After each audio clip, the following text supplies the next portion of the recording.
இனியா பாடிட்டு இருக்கும்போதே ஜட்ஜஸ் அவங்கள கிண்டல் பண்ணியிருக்காங்க அப்படிங்கிற செய்தி தான் சமீபத்தில வெளியாகி ரொம்பவே வைரலா சோசியல் மீடியால போய்க்கிட்டு இருக்கு. என்ன நடந்திருக்கு அப்படிங்கிறது தான் கம்ப்ளீட்டா இந்த ஒரு வீடியோல நம்ம பார்க்க போறோம். கடந்த வாரம் ஓல்ட் இஸ் கோல்ட் ரவுண்ட்ல ஏகப்பட்ட இன்ட்ரஸ்டிங்கான விஷயங்கள் நடந்திருக்கு. அது மட்டும் இல்லாம ஏகப்பட்ட விஷயங்கள் அங்க நடந்து அது சோசியல் மீடியால பயங்கர வைரலா போய்க்கிட்டு இருக்கு. அந்த வகையில சமீபத்தில தெரிய வந்திருக்கு தான் நடிகர்கள் வந்து இனியா பாடுறப்ப கிண்டல் அடிச்சாங்களா அப்படிங்கிற ஒரு விஷயம். இனியா அவர்கள் கடந்த வாரம் ரொம்பவே சூப்பரா பாடியிருந்தாங்க. அவங்களோட டெம்போல இருந்து, அவங்களோட கம்ஃபர்ட் ஜோன்ல இருந்து வெளியே வந்து தான் பாடியிருந்தாங்க. அந்த ஒரு பாடல் பாடிட்டு இருக்கும்போதே, நடுவராகிய ஸ்ரீனிவாசாக இருக்கட்டும், அங்க இருந்த ஸ்வேதாவாக இருக்கட்டும், அவங்க 2 பேருமே பார்த்தீங்கன்னா, அவங்க ரொம்ப சூப்பரா பாடும்போதெல்லாம், அந்த இடத்துக்கு தான் அவங்களோட ஃபேஸ் எக்ஸ்பிரஷன் மாறும் இல்லையா? அந்த விஷயங்கள்லாம் பார்த்தீங்கன்னா பண்ணிட்டு இருந்தாங்க. அதுக்கப்புறம் இனியா பாடி முடிச்சதுக்கப்புறம், "இந்தந்த இடத்துல நீ இவ்ளோ சூப்பரா பாடுன. அதுவும் ஒரு சில இடத்துலலாம் வந்து உண்மையாலுமே நெனச்சு கூட பார்க்கல. இந்த மாரி நீ பாடுவ அப்படின்னு எதிர்பார்க்கவே இல்ல." அப்படின்னு அவங்க குட்டி குட்டியா பண்ணியிருந்த ஒரு சில விஷயங்கள சொல்லி, அவங்கள கிண்டல் பண்ணியிருந்தாங்க.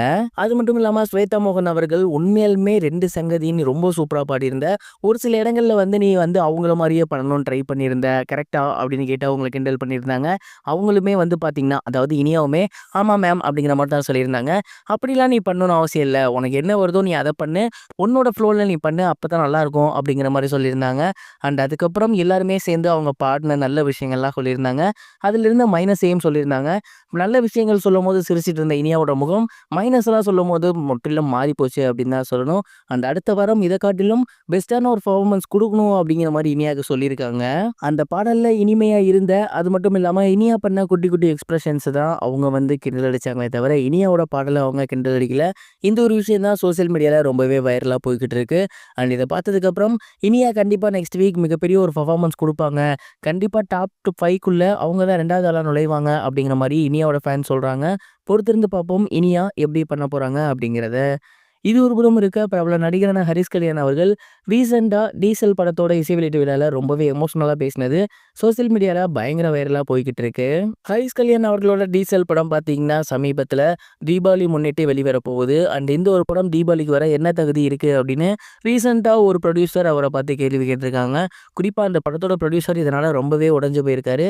இதை அட்ரஸ் பண்ண ஹரிஷ் கல்யாண் என்ன சொல்லியிருந்தாரு அப்படின்னா, தீபாவளிக்கு ஒரு படம் ரிலீஸ் ஆக என்ன தகுதி இருக்கணும் அப்படிங்கிற விஷயம் எனக்கு தெரியல. இந்த படத்துல மிகப்பெரிய ஆக்டரோ, மிகப்பெரிய ஆக்ட்ரஸோ, மிகப்பெரிய மியூசிஷியனோ, மிகப்பெரிய காமெடியனோலாம் யாரும் கிடையாது. ஆனா மிகப்பெரிய கன்டென்ட் இந்த படத்துல இருக்கு. கன்டென்ட்ட நம்பி தான் நாங்க எப்பயுமே படம் பண்ணுவோம். கண்டிப்பா இந்த படத்தோட கன்டென்ட் ஆடியன்ஸ்க்கு ரொம்பவே பிடிக்கும் அப்படிங்கிற மாரி சொல்லியிருந்தாரு.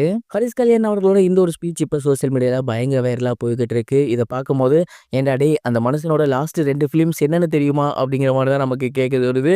சூப்பரான லைனப் வச்சிருக்க அவர போய் அப்படி கேட்குறீங்க அப்படிங்கிற மாரியும் கேட்க தோணுது. இத பத்தி நீங்க என்ன நினைக்கிறீங்க? மறக்காம கமெண்ட் பாக்ஸ்ல ஷேர் பண்ணுங்க.